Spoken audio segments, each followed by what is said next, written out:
Hello, my friends. I've been looking forward for a long time to doing this introductory video. As you know, my name is Dan Nelson, and I've written a book called Last Road Home. I have an awful lot to say about it, so I've decided to break this introduction into several short videos. I hope that's good with you. Let me start with where this book came from. And I want you to know at the outset that everything that I'm about to say sounds crazy. And in fact, I used to think it was not only crazy, I used to think it was borderline mentally ill and heretical. So how far a person can change in their lifetime is pretty amazing. So I've been walking with Jesus really my whole life, and have had wonderful growth experiences all the way along the line, some of them surprising, and the one I'm about to tell you is surprising. As of this telling, right now, it was just about 5 years ago. And those of you who aren't followers of Jesus, let's just, I'm going to talk frankly and honestly without trying to carve my words for the sensibilities of unbelievers. Is that all right? I bless that you're an unbeliever. I'm not here trying to convert you. I'm just telling my story. So many of us Christians, believe in this thing called the Holy Spirit, the spirit part of God that we believe actually lives inside us. All right, so now I'm talking to you like you don't know anything, so forgive me. I'll go back to talking normal. About 5 years ago, in my routine walking, talking with the Lord, it seems like the Holy Spirit kept saying to me, stop doing that. And of course, I was quite surprised. Stop doing what? And I felt like the Holy Spirit said, stop taking all those pictures. Stop taking all those images that I'm giving you and dismissing them as your imagination. All right? So really, going back my whole life, I've realized I've had pictures in my mind that I just made up. And the Holy Spirit began tapping on me repeatedly over a period of months. That's really important to understand. This didn't happen overnight. This happened again and again and again and again. I kept getting this impression, I'm supposed to be giving what I call my imagination, I'm supposed to be giving it credence, credibility, weight, trust, truth. And literally, I don't know, I'd have to go back and look at my journal, but I think 2.5 months it took me to get the message. I'm kind of hard-headed. When I finally got the message, I remember the day, my wife and I had taken an afternoon off just to be alone and to be really alone, separate from each other. We went out to a lake and we sat in the woods, and I had my journal, and I finally sat down in my journal and said, okay, Lord, since you've been telling me for weeks and weeks and weeks that I'm supposed to receive, embrace, affirm, confirm, and believe the pictures that you're putting in my head, even though it feels like it's just me making it up. Does that make sense? It just feels like my imagination. But the Holy Spirit kept saying, no, you're supposed to trust these images. So I wrote them in my journal. Okay, whereas you've been telling me this, starting today, I'm going to do that. Well, in the weeks and months that followed, I don't know how to describe it. All heaven broke loose.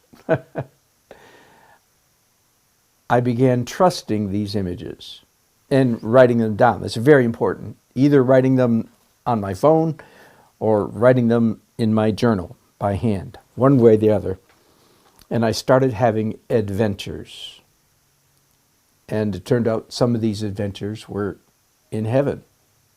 As I said, I know how crazy this sounds, but that's my story. I started having more and more adventures. Well, shortly thereafter, I mentioned this to one of my friends at the time, a woman, and she said, oh yeah.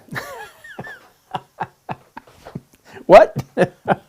There's been a party going on and I've been missing it. Oh, yeah, there's a bunch of people that do that. Here, listen to this guy. So she gave me the name of, I think, a couple different people that I could listen to online. And I started listening, and turns out there's all these people that are describing my experience exactly.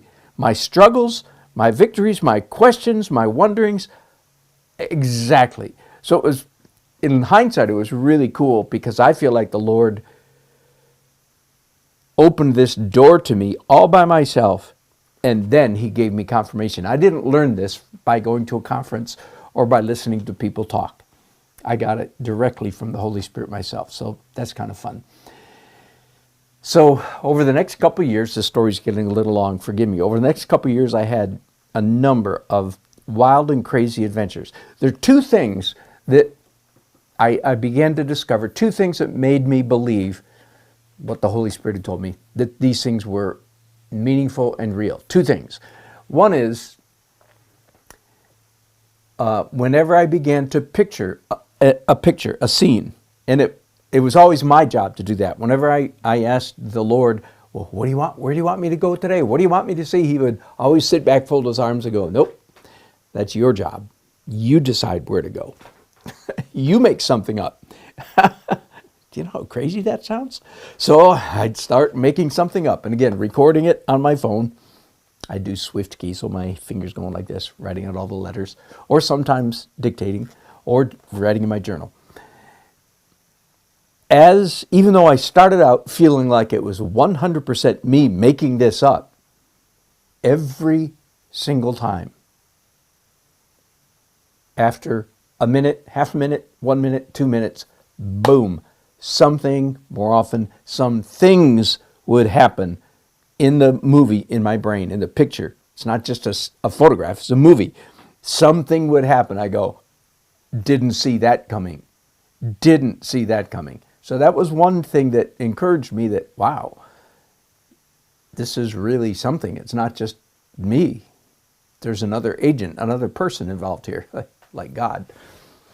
That was one thing. The other thing that convinced me even more that this was real is virtually every time, as I was seeing the movie in my head and writing down what was happening, I would be smacked, sometimes powerfully, by emotions, good emotions, holy, loving emotions, and all emotions that made me cry. I was often so happy that I was the only one at home when this was going on. My wife was out somewhere because I could be sitting in my blue chair, sniffling and snorting and snotting and crying all alone. That would be embarrassing. Those two things have continued to be earmarks. How do you know this is real? Number one, the surprises. Didn't see that coming. And number two, not just the emotion, but the long-term effect. That's really the bottom line. What has been the fruit, the result of these visions? Because that is now indeed what I call them. The result has been good, really good, really good. I'm a better person. I'm a more loving person. I'm more peaceful. I'm more trusting. I'm more full of hope and expectation, directly because of these experiences. Now, that's the biggest proof that it's real. The devil doesn't do that. And my own broken soul imagination doesn't do that, but God does that. So that's the background. The book called The Last Sinner is a vision that lasted for 2 years. I would get out of bed, eat breakfast, go to the bathroom, get a shower, get dressed, and if I had a few minutes, boom, I could go right back where the movie left off. Again, right by this time, almost everything was in my phone because it was faster than writing. And then, of course, I'd go through my day, and if I had time in the afternoon or the evening, most of the book was written in the middle of the night, between 3 and 6 a.m. That's not quite the middle, but for me, it's the middle. Most of the book was written in the middle. I'd wake up, couldn't go back to sleep. I'd get out of bed, put on my robe, pick up my phone, go in the den, often sit in my blue chair. You'll hear about my blue chair in the book if you haven't already read it. And go right immediately into the vision where it left off. So that's where the book came from. And I know very well that this is a very difficult pill to swallow for a lot of people. I don't know if my explanation has made it better or worse. Could be, could be now we know he's crazy. But that's my story. That's where the book came from. The whole thing was a movie, and I just wrote it down. And it turns out that's a great way to have fun with the Lord. It's not a great way to write a book, because if I expect anybody to read it, I had to edit it, smooth it out, smoosh it, squeeze it together, just make it a better book. But every scene, every chapter in the book is full of surprises to me. Whoa, didn't see that coming. And virtually every chapter made me cry. Not because I was writing it, but because I was experiencing it. All right, that's the end of introduction number 1 to The Last Sinner. Whew. Now you know how crazy I am. If you decide to read the book, do so at your own risk. Thanks for watching. I'll be back again soon with introduction number 2.